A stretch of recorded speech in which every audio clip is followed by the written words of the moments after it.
Random House Audio presents The Chase by Janet Evanovich and Lee Goldberg. Read for you by Scott Brick. Chapter 1. It was 10 a.m. on a warm Sunday morning when the bomb exploded at the First Sunland Bank in downtown Los Angeles, setting off alarms in every parked car and building within a square mile. The bank occupied the ground floor of an office tower on the north side of Wilshire Boulevard, mid-block between Flowers Street to the east and Figueroa to the west, in the heart of the financial district. LAPD headquarters was just a few blocks away, so the dust, shards of glass, and chunks of mortar had barely settled on the ground when the bomb squad, a SWAT team, and scores of uniformed officers swarmed onto the scene. FBI Special Agent Kate O'Hare got the call 10 minutes later from Agent Seth Ryerson. Kate was pulling away from the drive-thru window of a McDonald's in West Los Angeles. "A bomb just exploded at a bank downtown," Ryerson said. "We're up at bat." "Was anyone hurt?" Kate asked, setting her Coke between her legs and the bag with her 2 hot bacon, egg, and cheese biscuits on the seat beside her. "Nope. The bank was closed, and the financial district is a ghost town on Sundays. I'll meet you out front in 2 minutes." Kate sped east on Wilshire Boulevard.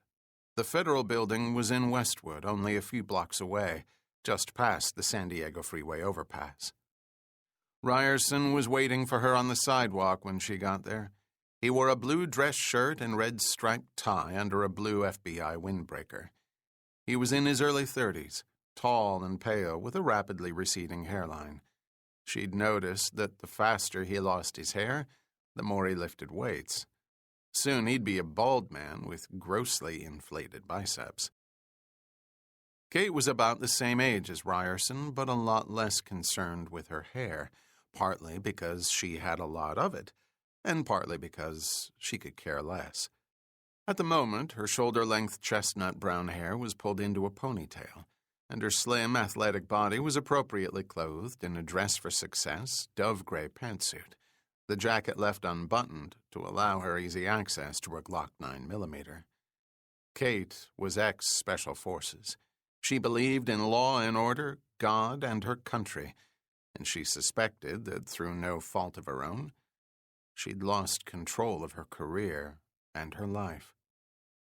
Ryerson opened the passenger door, picked up the McDonald's bag, and wiped the seat to check for grease before he sat down.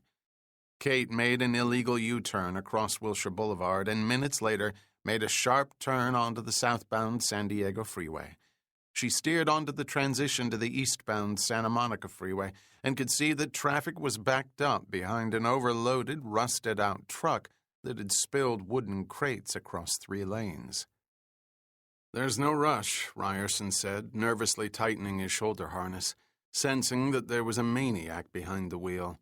"We're just along for the ride. The police will already have everything locked down. Blowing up a bank is a federal offense." "True, but we're a formality. We're only answering this because we're on call this weekend. Someone else will pick this up tomorrow morning, and you'll be back chasing Nick Fox." Kate mentally rolled her big blue eyes. If only Ryerson knew. She'd be chasing Nick a lot sooner than tomorrow morning.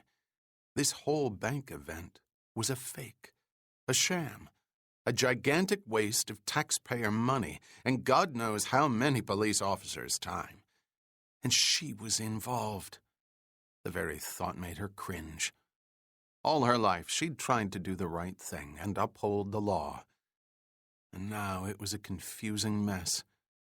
And it was all Nick Fox's fault. "I hate him," Kate said. "Who?" "Nick Fox. I wish I'd never laid eyes on him. I wish I'd never heard of him." Now it was Ryerson's chance to roll his eyes. "He's your obsession. You've chased him for 5 years. You even caught him once. You're practically married to him." She veered onto the shoulder, speeding along the narrow strip between the concrete divider to her left and the stalled traffic on her right. A large wooden crate was on the shoulder directly in front of them. She tightened her grip on the wheel and sped up. Ryerson put one hand on the dash and turned his head away, as if that would make any difference if the windshield shattered. Kate yanked the wheel just before impact, clipping the box and sending it skidding into the divider. She cleared the pickup truck and the crates and swerved into the fast lane, cutting off a bus on Ryerson's side by mere inches. He let out an involuntary yelp of fear, which she found sort of satisfying.